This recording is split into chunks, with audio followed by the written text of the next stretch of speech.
Independence day ড্রয়িংয়ের জন্য এই ছবিটা আঁকা যেতে পারে এরকমভাবে। ফার্স্টে একটা পেজের মধ্যে নিচে 2 ইঞ্চি 2.5 ইঞ্চি গ্যাপ দিয়ে এরকম একটা লাইন নিয়ে নিলাম, তারপরে একটা কার্ভ লাইন আঁকলাম।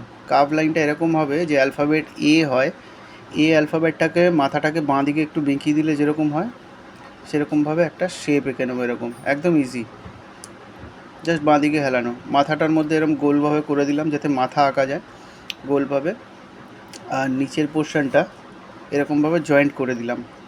এটা একটা ফিমেল ফিগার আছে যেটা পাটা অনেক স্প্রেড রয়েছে, যে মানে দৌড়ে আসছে, এগিয়ে আসছে, বা একটা অ্যাকশান মোডে রয়েছে এরকমভাবে দেখানোর জন্যে।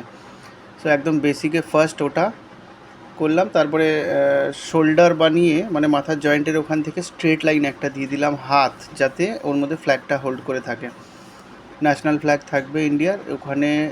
ফ্ল্যাগটা অনেক বড় হবে, খুব বেশি ছোট ছোট ফ্ল্যাগ আঁকলে দেখতে ভালো লাগে না, একটা ফ্ল্যাগ আঁকবে বড় আঁকবে।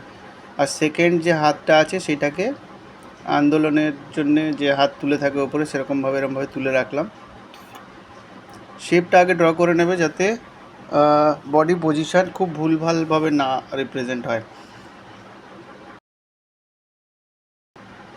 শাড়ির আঁচলটাকে এরকমভাবে ছড়িয়ে দিলাম, যেহেতু এটা একদম অ্যাকশান মোডে রয়েছে, সো শাড়িটার আঁচলটা পেছন দিকে ছড়িয়ে রয়েছে।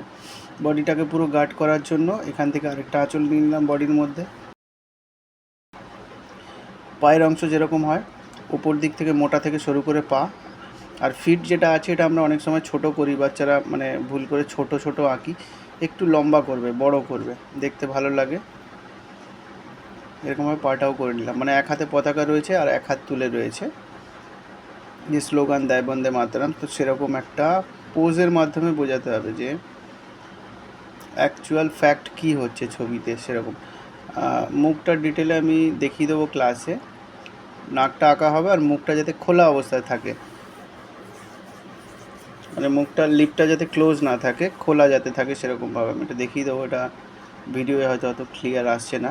পেন্সিল ড্রয়িংটা করছি জাস্ট রাফ, এরপরে যখন পেন দিয়ে এটা যাতে ভিডিওয়ে বোঝা যায় সেই জন্য আমি স্কেচ পেন দিয়ে করে দেবো, যাতে লাইনগুলো অনেক ভিভিড হয়, তো তখন যা ভুল আছে রেকটিফিকেশান করা যাবে। এরকমভাবে বড় একটা ফ্ল্যাগ এঁকে নিলাম, একটু বড়, মাথা থেকে অনেকটা উপরে থাকবে ফ্ল্যাগটা।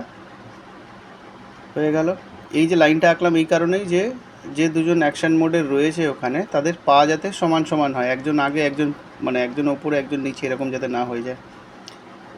মহিলাটার শোল্ডার বরাবরই আমি এটা মেপে একটা এ, যেরকম এটা মহিলাটা আঁকার সময় এটাকে মেঁকেই নিয়েছিলাম, অ্যালফাবেট এ, এটাকে স্ট্রেট রেখেছি, ডান দিকের ছবিটাকে স্ট্রেট রেখেছি।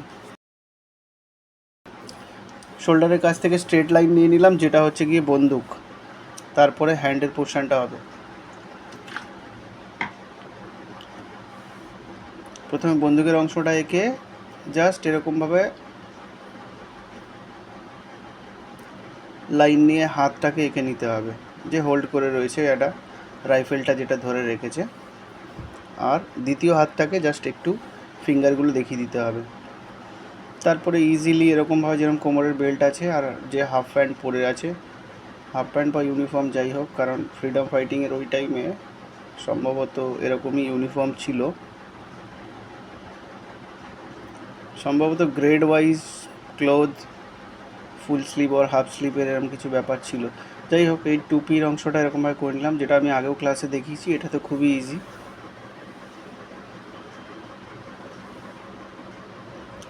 ওনাকে ব্রিটিশ আর্মি শো করা হচ্ছে। এই যে পেন দিয়ে আমি লাইনগুলো নিচ্ছি, এবারে পেন দিয়ে লাইন নেওয়ার সময় একটু যেগুলো মিস্টেক আছে রেকটিফাই করে নিতে হবে, সেরকমভাবে আমি টানছি। খুব বেশি কার্ভ লাইন আমি দিচ্ছি না, কারণ বাচ্চাদের প্রবলেম হয়, খুব বেশি ব্যাঁকা ব্যাঁকা লাইন দিলে না জাজ করতে পারবে না আর ছবি ভুলভাল হবে, সেই জন্য আমি একদম স্ট্রেট লাইনের মধ্যে যেটা হয় আমি সেটাই করছি। এটা অরিজিনাল ছবি যেটা আমি মানে ক্রিয়েট করলাম, কারণ খুব বেশি কপি পেস্ট করলে কোনো ড্রয়িং কম্পিটিশানে থাকলে না ছবি রিপিটেড হয়ে যাবে, তুমিও আঁকছো দেখবে অন্য কেউ আঁকছে, সেই জন্য এরকমভাবে একটা করলাম আমি। এই হাতটা ফ্ল্যাগে বিশেষ কোনো কিছু শেখার নেই, জাস্ট স্ট্রেট লাইন আর ফ্ল্যাগ। তবে এই ছবিতে একটা মেন জিনিস হচ্ছে গিয়ে কালার প্রচুর ইনোভেটিভ আইডিয়ায় করতে হবে, তাহলেই ঠিকঠাক হবে। এর জন্য আমি একটা নতুন কালার ভেবেছি, সেটা আমি দেখাবো পরে। জাস্ট গ্রাসল্যান্ডের ওপরে দাঁড়িয়ে যুদ্ধ করছি সেরকম দেখালে হবে না, এই হয়ে গেল মানুষটা, মহিলার অংশটা কমপ্লিট। এবারে মানুষটা যে মেল ফিগারটা আছে সে হবে পেন দিয়ে। কম্পিটিশান বা যে কোনো ড্রয়িংয়ে পেন ইউজ করবে না, অ্যালাউ থাকে না। এটা আমি দেখাচ্ছি ভিডিও যাতে ক্লিয়ার আসে।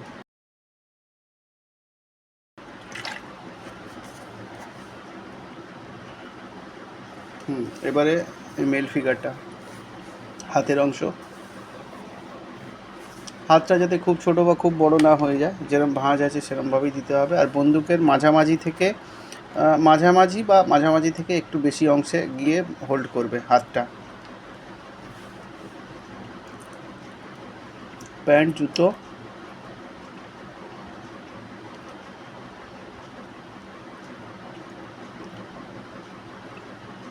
বুট যেটা থাকে সেটা একটু লং থাকে। এই যে বন্দুকের অংশটা, খুব ডিটেলে বন্দুকটা আমি আঁকলাম না, জাস্ট এরকম দেখালেই হবে। তবে বন্দুকটা যেরকমভাবে পজিশান করে ধরে রেখেছে সেরকম করলেই হবে না। কালার করার সময় কিন্তু যে শ্যুট হচ্ছে, ফায়ার হচ্ছে রাইফেলটা, সেটাও দেখাতে হবে। কালার দিয়ে আমি দেখিয়ে দেবো। আচ্ছা, এটা ফরম্যাটটা রেডি হলো বেসিক, যেটা একজন একজন করে মানুষ আঁকলাম। এবারে এইটাকেই ক্রাউড বাড়াতে গেলে সেম যেরকমভাবে আর্মি ম্যানটাকে এঁকেছি সেটাকেই রিপিট করে দিতে হবে। যা এঁকেছি সেটাকেই পেজে যতটা জায়গা থাকবে 2 জন 4 জন 3 জন অ্যাড করে দেবো। আর যিনি ফ্ল্যাগ নিয়ে রয়েছেন ফ্রিডম ফাইটার, সেম ওরকমই আরও 2-3 জন এপাশে এঁকে দেবো, মানে বাঁদিকে একটা টিম, ডান দিকে একটা টিম। তো আসল ছবিটা একটা একটা করে ফিগার দিয়ে আমি দেখালাম। এবার ছবি আঁকার সময় 2 জন 3 জন করে দুটো টিমেই অ্যাড করে দিলে পরে ক্রাউড বেড়ে যাবে, ছবিটা আরও ভিভিড হয়ে যাবে। আর বন্দুকটা যে ধরে আছে সেটা শুধু বন্দুক ধরেই আছে এরকম দেখালে হবে না, সেটা কালারেও দেখাতে হবে যে ফায়ার হচ্ছে, সেরকমভাবেই কালার টোনটা হবে। আর যে বেসিক বডি যে লাইনগুলো রয়েছে এগুলো তো আমরা কালার করার সময় পেন দিয়ে বা মার্কার স্কেচ পেন দিয়ে করতে পারবো না। তো সেক্ষেত্রে পেন্সিল ড্রয়িংটা খুব ভালোভাবে করতে হবে। তারপরে একদম আলটিমেট জায়গায় গিয়ে আমাদেরকে 12B দিয়ে ভালোভাবে লাইন কভার করতে হবে বা আউটলাইন বানাতে হবে। এখানে ম্যাক্সিমাম বাচ্চাদের একটা প্রবলেম দেখা যাচ্ছে যে ছবিটা আঁকছে ঠিকঠাক, কিন্তু আউটলাইন করার সময় আর মানে পেশেন্স থাকছে না, হেন তেন প্রকারে মানে কোনো মতে লাইনটাকে হিজিবিজি কেটে জাস্ট জয়েন্ট করে দিয়ে এক একটা লাইনের সাথে ছবিটাকে বরবাদ করে দিচ্ছে, শেষ করে দিচ্ছে।